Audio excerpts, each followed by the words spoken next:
This happened when I was about 14. I had just started to babysit for a family in my neighborhood. They had 2 kids, a boy who was 10 at the time, and a girl who was 8. They were great kids to babysit. They got along with each other without fighting, and they always did exactly what I asked them to do. They never complained. It was an autumn Friday night, and I'm pretty sure that it was late November, right after Thanksgiving. I had arrived to the house around 6 p.m.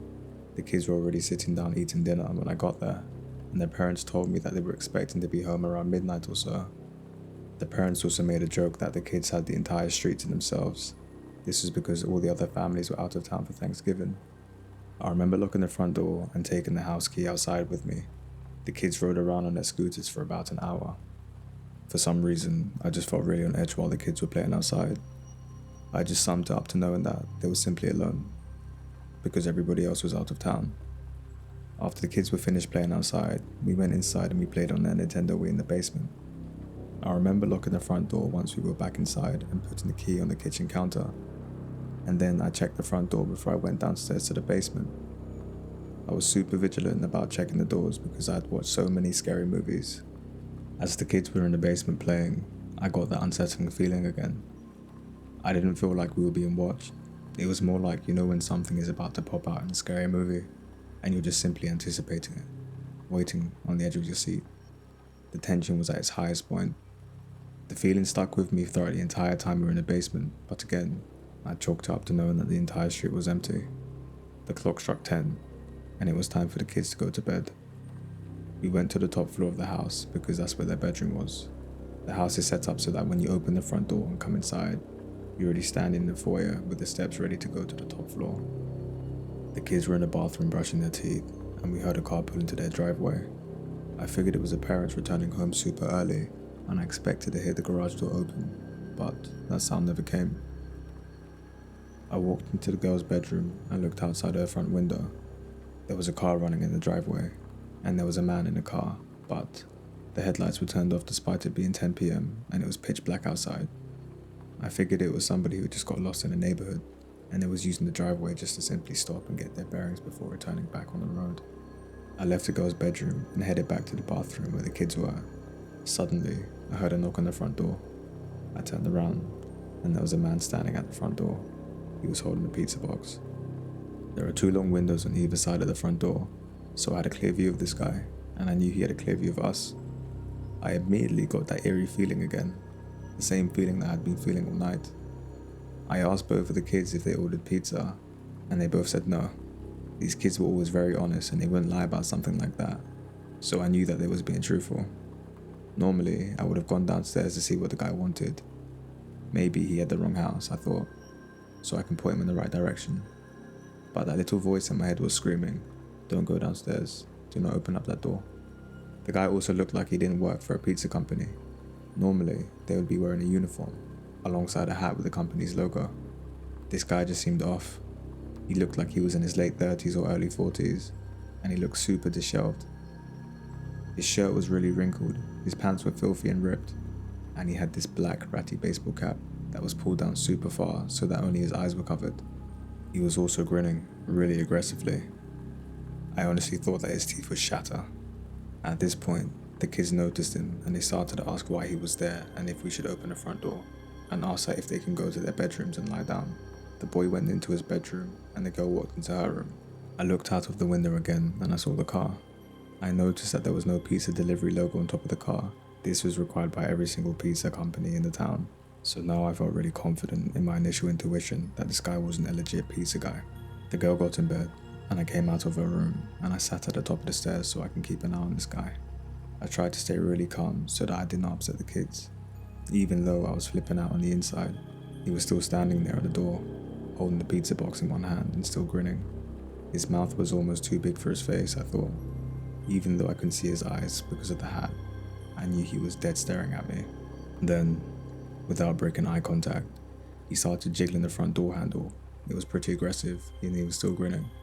I suddenly thanked God that I was not psychotic, and I made sure that I locked the front door. He stopped jiggling the door handle and resumed staring at me.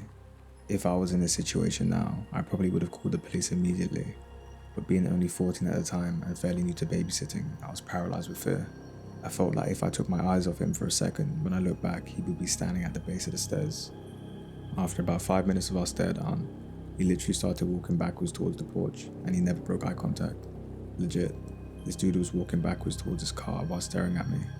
I went to the parents' bedroom, which also had a view of the driveway, knelt down in front of the window and peeked out. I was expecting to see this guy get into his car. The guy was now nowhere in sight, but the car was still there. So, I returned to my perch at the top of the stairs, half expecting to see him at the door again, or worse, standing at the bottom of the stairs. He was nowhere to be seen. After about 20 minutes, I heard a car starting. I ran back to the parents' bedroom, knelt in front of the window again, and noticed that the car had started, and the guy was in the driver's seat, still grinning. He also didn't have his headlights turned on. He shifted into reverse and began to slowly back out of the driveway, grinning the entire time. Right before he drove off, he turned his head, and I swear to God he made direct eye contact with me again and again. I couldn't see his eyes because of his hat, but I knew he was looking directly at me. The parents' bedroom was the farthest window from the right if he was looking at the house from the outside. The lights in the parents' bedroom were off, and I was kneeling down. So really, the only visible part to me might have been the top of my head and my eyes or my nose. But it was also pitch black outside. He didn't have his headlights on, and it was also pitch black in the parents' bedroom, so I doubt that I was really visible. He also didn't spend time scanning the windows. His head literally just snapped to where I was. It was like he could sense where I was looking at him from. After I had time to calm down and collect myself, I started replaying what just happened in my head, and I came to the following conclusions. This guy was not a pizza delivery guy. He had no uniform, looked and acted like he was possessed of something. And his car was unmarked. He had malicious intent. Definitely. Maybe he wanted to rob the house. Or maybe he wanted to do something more sinister to me. Or worse, the kids.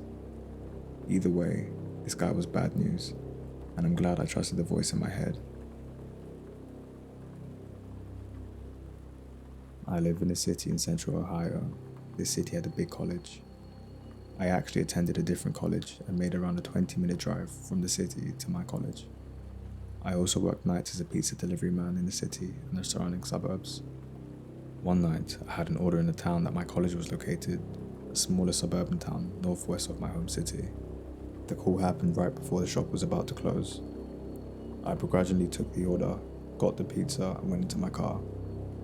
I punched in the address into my GPS.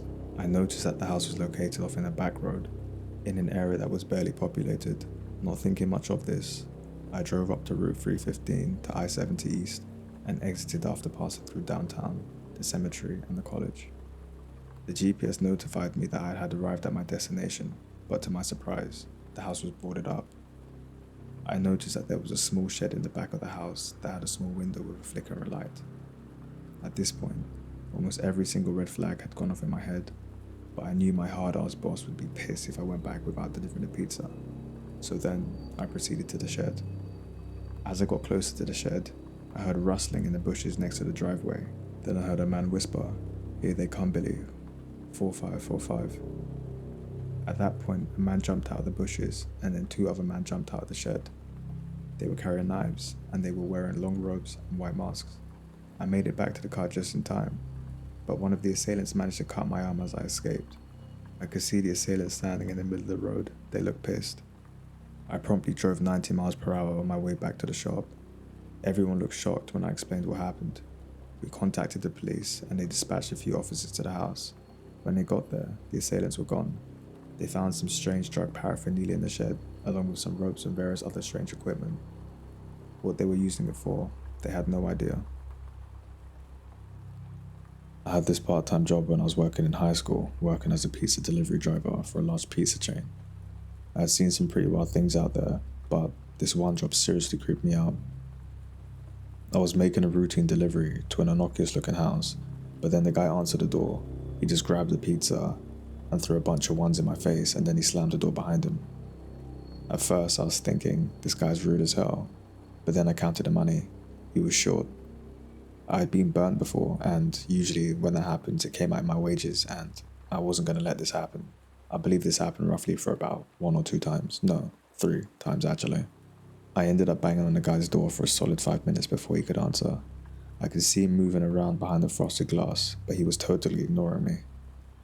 I kept knocking, and in the end, I lost my temper, and I said something like, "Hey man, listen, don't try to finesse me on my money. I don't want to have to call the police, but trust me, I will." Boom. Those were the magic words. He came right up to the front door and opened it, but it wasn't all the way. Maybe around a third of the way open. This guy was saying sorry over and over and over again, almost too much. He was pale, sweating, and his hands were shaking as he passed me an extra 20. Just saying sorry again the entire time. I was thinking, what's this guy's problem? But then I caught a glimpse of something in the hallway. There was a dark red stain on the wooden floor, maybe the size of a manhole cover, and next to him were all kinds of different cleaning products. I took one quick look at that, and then the guy just slammed the door in my face. I got back to my car and sped to the pizza place as fast as I could. All I could say was, F that. And as soon as I got there, I called the police. As it turned out, I had legit interrupted this guy cleaning up a murder. From what I heard, the guy was having an affair with a high school girl that was like 30 years his junior. She ordered a pizza at some point, but before it arrived, the guy killed her because she was threatening to ruin his marriage or something. He had no idea that she ordered the pizza, so he panicked when I showed up at the door. And that's how he got caught. Crazy story, right? But for me, that's not the craziest part. It wasn't really about the whole murderous infidelity thing. It's that before she was murdered, this girl unwittingly kicked off a chain of events that would catch her and kill her. I had to go to court a bunch of times too, since I was basically the case's star witness. It was freaky seeing the guy looking at me when I talked to the prosecutor. He literally killed a girl with his own hands, and he was there, just giving me a death stare. Like I said, I've seen some wild things work in pizza delivery, but only one thing gave me nightmares. That guy's eyes. I'll never forget it.